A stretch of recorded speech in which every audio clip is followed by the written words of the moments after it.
Hi, I'm Walter again, and I'm going to show you how to take the bottom out of a bottle easily by putting a pointed object, piece of metal, and it's going to be in there so that we can have the bottom for making tools. It can maybe an arrowhead, it may be a small knife, but the challenge is to get this out in one piece. Point end goes down, you put it in there, and you just shake it, and it comes right out. And there's the end of your bottle. And you can make an arrowhead, you can make a scraper out of it, you can make a little tiny knife.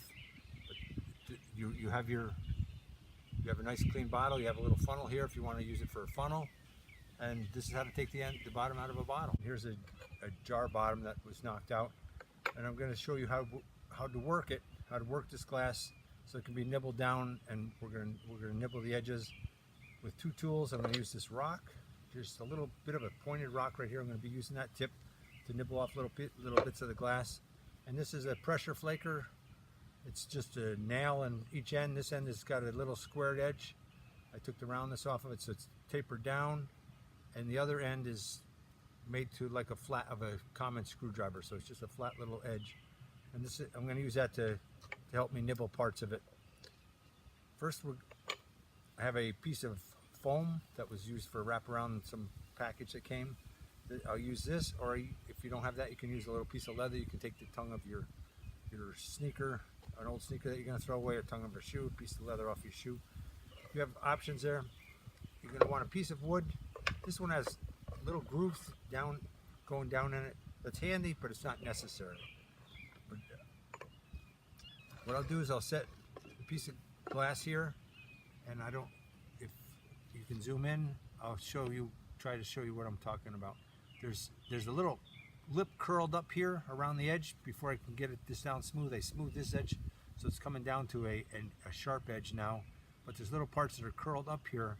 The first thing that has to happen is this curled up edge has to come off. If I hit this straight down, it's going to break. It'll crack the stone. Not the stone, but it's going to crack the piece of glass right in half. It's glass. In the beginning, I would suggest wearing safety glasses. It's a very light tap. The pieces don't really fly all over. But what I'm doing is as this is set here, I'm just nibbling this edge. I'm starting where a part is already broken. That's where it's the weakest, and it'll come off easier. Now then, there's a little pile of glass here. I'll move down further down so I'm not hitting that same pile of glass. That's how you get little pieces that are flying around. Come over here, a little bit more of a nibble. Where it curves up here, this is the part that I'm going to strike. And there's a whole game of angles that you can learn about. It's not that complicated.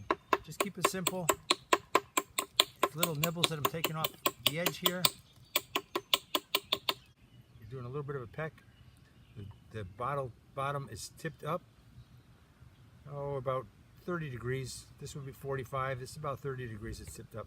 I'm just nibbling that curved up part of it. I'm nibbling that off. If I lay this down flat, it's going to break it in half.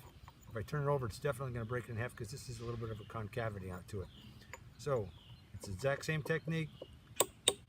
You're just catching the very edge of it. The very edge. I'm not hitting it up here. You're just close enough to catch the edge.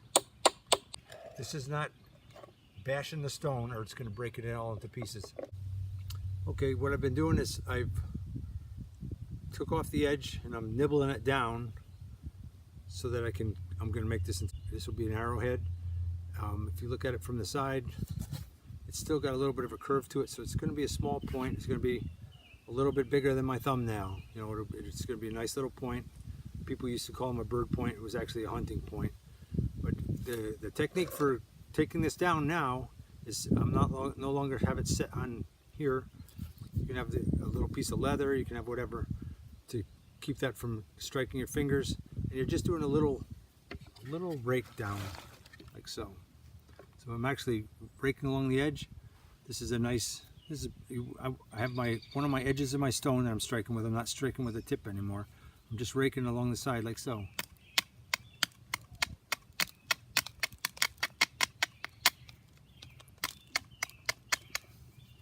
That spot's a little bit high, so I'll turn it over. If you look right there, you probably can't see that, but that's a little bump right there, so that bump's got to go the other direction. There we go, that's gone. I'm just nibbling away the edge here, shaping this into what's going to be a little arrowhead. The other side as well.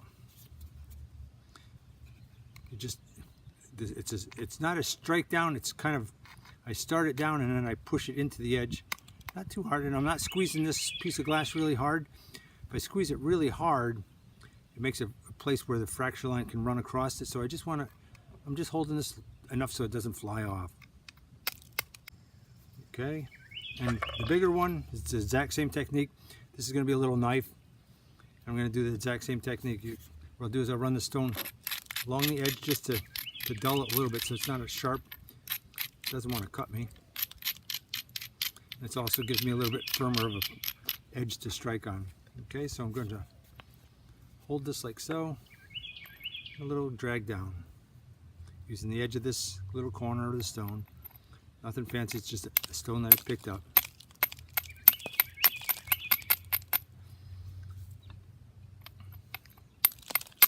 I'm going to decide where my point's going to be, and when we come back I will have it drawn in with a magic marker just so you can see where my envisioned point is going to be, and I'll see you in a little while. And I've drawn in with a magic marker about what the shape of my, this is going to be a little knife, this will be a little arrowhead. It's just I'm not smashing it into it, it's just a grazing strike. I'll turn it over and go to the other side now. As it gets closer to the top, I don't want to strike the top of the glass, so I'm move it so that I'm striking it. This bigger piece came off.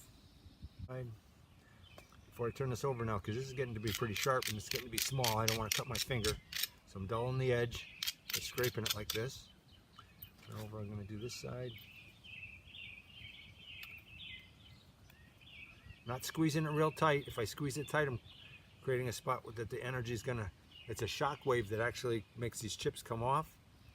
So if I strike this and I press it really hard where I'm holding it, it'll crack right across where right where I'm squeezing it tight. So I don't want to squeeze it real tight. I just want to hold it sort of firm, but not real tight. It's glass, so it will break. You're just nicking it. You're not striking it. Turn it over and go the other direction. As you can see, as I'm going along, the flakes are running out into here, and they're taking my line away already. So I'll draw the line back in there so I have it for temporary. And then I'm going to begin pressure flaking. I'll show you pressure flaking now. And this I will do up on the bench. As you're doing your percussion or your pressure flaking, try to have it so that the breeze is blowing across from you or from behind you, just so that you're not breathing. It's just little bits of microscopic dust, and it will be abrasive to your throat and to your lungs. So you want to do it with the breeze, and the breeze blowing either across. If it's blowing right into your face, it's slowly, you'll feel it after a little while. Your throat will get a little bit scratchy. So this is going to go on top of my pad. I don't need the leather pad, but that's if I hold it in my hand. It's going to be on the pad, and I'm going to be pushing in on the edge, not on the top. I'm not pushing on the top. I'm pushing in right where the edge of it is. I'm going to push in. I'm going to start at the tip and work my way to the bottom end of it. And just push in. I'm pushing in. I'm not just rocking like this. I'm going to push it in, and my pressure flaker ends up underneath the stone. That way I know I'm pushing in and not just pushing straight down. This would be straight down. This is just nibbling. I would just be nibbling the edge, but I want the flakes to run further in now. So I'm pushing in, just go about 1/8 of an inch beyond the last one. Push in, build up the pressure, and push in. Build the pressure, push in, build the pressure, push in, push in, push in, push in. Okay, there's one spot I missed right here. You got to be careful of little glass shards because they're sharp. Line this up right here, push in, push in.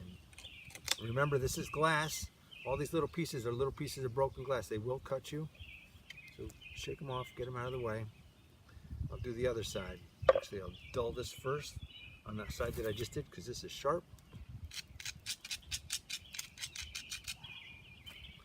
And now I'll go to the other side. Do the same thing. This is just nibbling the edge, evening it up. So it's staying in that nice little arrowhead shape.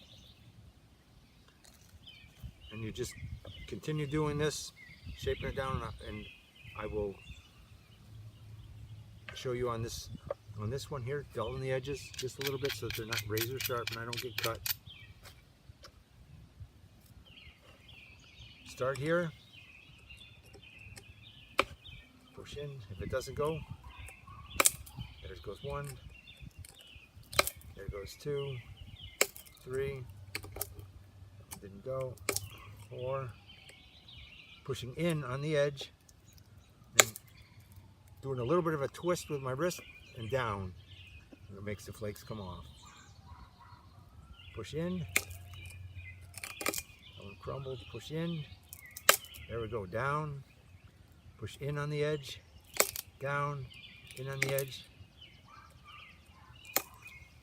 And if I don't have the edge abraded enough, it'll just crumble away. You'll feel it right away, just instead of a little snap. Now the beginners, what the beginners do is they start pushing way up high and they're wondering why it doesn't go. It's right on the edge you want to be pushing.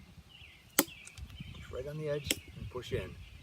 Push in and then that little twist down. And that's it. I'm going to continue to get it closer to the line. I'll show you a little bit more. Okay, your flint knapping tool, this pressure flaker, is just, what I did is I drilled a hole, drove a nail in there, wrapped it with a little bit of string to help it all stay in place, and I did the same thing on the other side. So I drilled a short hole about an inch, a little more than an inch deep, drove the nail in, and then I hacksawed it off. Took a hacksaw and cut the tip, the other end of it off, and then I just filed it to, this one is filed to a tapered square, and this one is filed like a flat screwdriver. The points are almost finished. Here's the little arrowhead that I made, and Heidi will do a close-up with them. But then you have the other option of holding this in your hand like so, and working. You want to work right on this muscle of your thumb, and I'll hold this right here. So I'm looking right down on the edge, and I can push. I can see exactly where I'm working. Then you don't want to be working real close to your eyes. That's why I'm wearing safety glasses. But you're working. You're just pushing in on the edge. You set this right on the edge. Make sure it's not sharp. You don't want to have a sharp edge because it just crumbles away. And so what I did is I nibbled along the edges here at the end, just straightening it up so it was nice and straight. And this is the point. It's just about entirely finished. And this would be the little knife point from the jar bottom. So here's the edge of your stone right here. This is the part that you're working on. You're not striking up on the top part of it. You're striking right on this edge with little flakes. When I'm pressure flaking, I'm pushing right exactly on this edge. And this will go in, push, and it'll twist and go underneath as I'm pushing. Thank you for watching. There's your finished points. And with a little bit of practice and repetition, you'll be able to do the same.